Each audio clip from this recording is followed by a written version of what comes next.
Hello, and welcome back to the fifth podcast in the DDMRP series.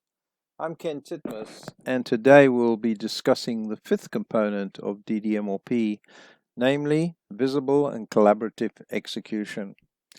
Up to this point, we have discussed the first four components of DDMRP, that is, strategic inventory positioning, buffer sizing and buffer profiles, dynamic adjustment, and last time, demand-driven planning. With traditional planning, there is no integrated execution available with the planning systems. With DDMRP, we have both integrated planning and execution, which is a huge benefit. DDMRP execution is divided into two scenarios.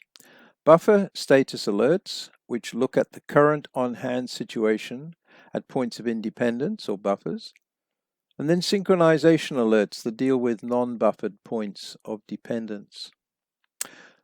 Let's first look at the buffer status alerts, which are broken down into two subsections, namely current on-hand alerts and secondly projected on-hand alerts.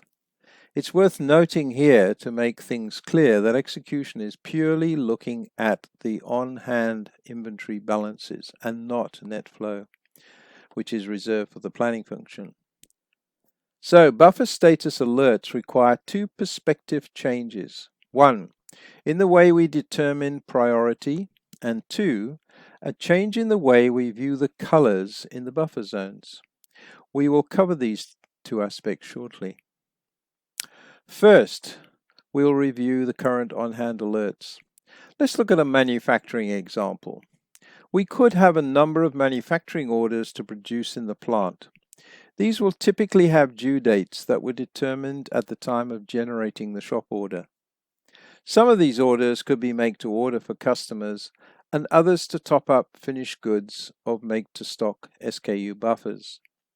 Due dates are determined at the time of the order is placed, but situations change and these dates may not be relevant into the future. Also, we may have several jobs due on the same day. How do we know in which priority order to manufacture them? Typically, we don't. Sometimes in a plant, many orders are past due. Again, in which order should we manufacture them? Basically, we don't really know. With DDMRP execution, we can see the status of every make-to-stock buffer and its priority. So we can make the customer orders first and then top up the buffers based on their buffer status. Traditional default priority is by due date, which is regarded as an antiquated rule. If we ask ourselves the question, would you rather have a supplier deliver on the due date or never stock you out? The obvious answer, of course, is never stock you out. What does this say? Protecting availability in the buffers is of paramount importance. Priority by due date does not necessarily protect availability, whereas buffer status always connects to protecting availability. The second fundamental change mentioned above is the way in which we view the colors in the buffers. Up to this point, we have viewed the colors in a planning perspective. When the buffer is green with regards to net flow, all is good. Yellow and red require action. In execution, we are reviewing the on-hand balance. We indicated in the last podcast that the average inventory should be around top of the red zone plus half the size of the green zone, with the ideal on-hand balance range hovering between the top of the red and top of red plus the whole size of the green zone. This means that the on-hand balance, as far as execution is concerned, is in the yellow, where we would prefer to see green. So we change the colors in the buffer for execution. Basically, we make the planning yellow zone green, and we make the planning red zone into yellow and red. Typically, we make the top half of the planning red zone yellow and keep the bottom of the red zone red. So, if on-hand balance is in the execution green zone, all is good. If the on-hand balance drops into the yellow zone, It is a pre-warning of a possible problem. If the on-hand balance drops into the red zone, then we would receive an expedite warning, mean that we're needing to investigate why the inventory is getting low and see if we can do anything to expedite the supply. So the current on-hand alert indicates which buffer positions are in trouble right now and suggests parts where open orders need to be expedited. The projected on-hand alert takes today's on-hand balance and projects the on-hand status into the future day by day by using the ADU or, if available, actual customer orders and their due dates. This action doesn't generate planned supply orders as would happen in a traditional MRP system.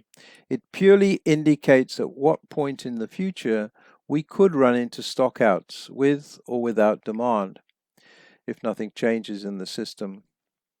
At this point in the 2-day DDP course, we go through an example to show how this projected on-hand alert is calculated.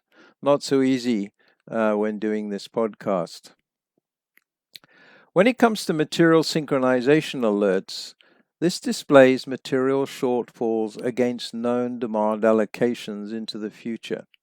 A material synchronization alert is triggered by any current or projected negative on-hand situation. There are 3 triggers that can produce a synchronization alert: late material supply, early start date commitment for a manufacturing order, or insufficient supply of the required material. Alerts can be related to each other. For example, a buyer may get a projected on-hand alert for a component required in manufacturing. This could result in a material synchronization alert for a subassembly in which the component is assembled. This in turn could generate a projected on-hand alert for the planner of the finished product SKU. In addition, under synchronization alerts, we also have lead time alerts. A lead time alert is an execution alert for strategic, non-buffered parts, generally with long lead times. And this can be used for components that we only buy when we receive a customer order for a make-to-order finished product. In this case, we divide the total lead time into thirds. We then take the last third of the lead time and divide that into thirds. These thirds are then colored green, yellow, and red. As time passes through each of these 3 colored zones, the system will generate a notification for the buyer to contact the supplier and confirm the delivery of the component is on track and will arrive on time. If they receive an indication that the material will be late and the due date is changed, this will likely generate a material synchronization alert, which will need to be addressed.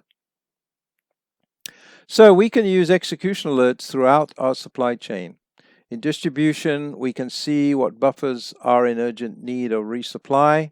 In the finished goods warehouse, we can see the priority of which products need to be manufactured to maintain stock availability. For intermediate buffered parts in the factory, we can see in what priority order they should be replenished. And in purchase parts, we can see the priority of parts that the buyer may need to expedite from the supplier. This brings us to the end of the section on visible and collaborative execution, but before we finish today, I want to review the 6 strategic buffer criteria and how they compare to the concept of safety stock and reorder points. The first buffer criteria is that they should decouple the supply chain and provide a break in the lead time dependency, which we know they do. Secondly, there must be a bidirectional benefit test. A buffer provides a benefit on the demand side by protecting availability, and on the supply side it generates similar sized orders at regular intervals. Thirdly is the order independence test. In other words, any stock in the buffer is not there for any specific order, demand, requirement, or customer. It is available for anybody that legally has a requirement from the buffer.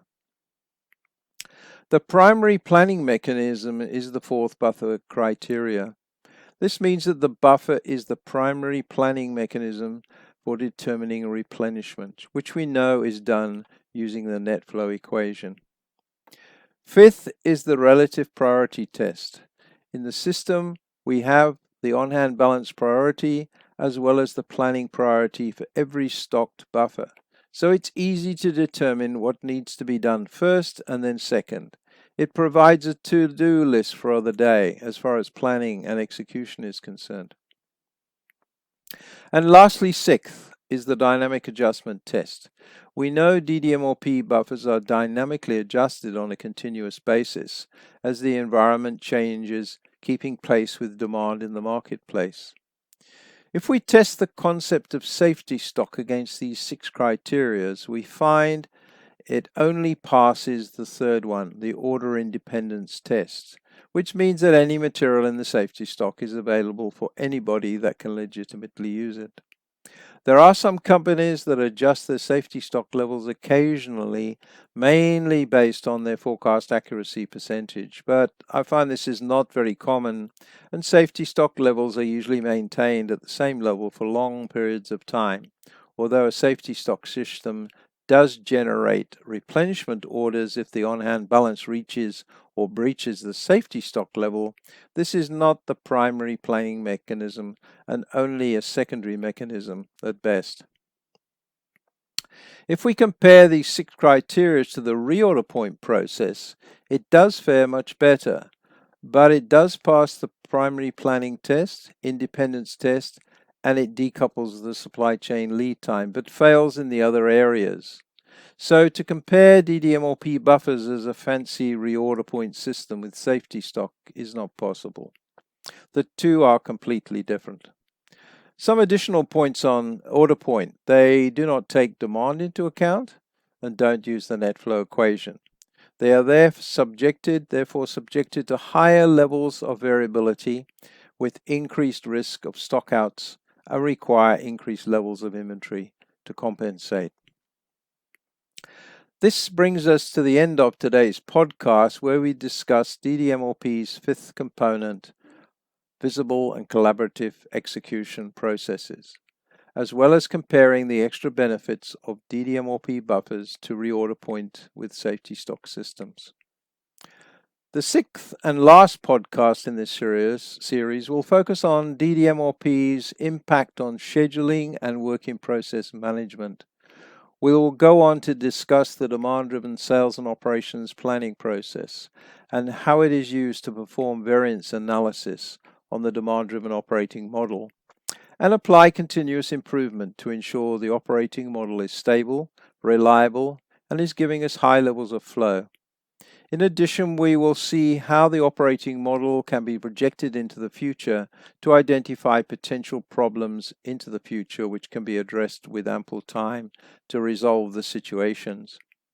We will conclude with the expected benefits that adopters of the DDMRP methodology are achieving, and briefly discuss the demand-driven adaptive enterprise bigger picture and a maturity development path to get there. So, until next time, continue your research and education into becoming demand-driven. Hopefully, some of you have now purchased some of the books written by Carol Patak and Chad Smith and have looked at the wealth of resources on the DDI website at www.demanddriveninstitute.com. I'm Ken Titmus, and you can get hold of me at ktitmus, that's KTITMUSS, at mweb.co.za.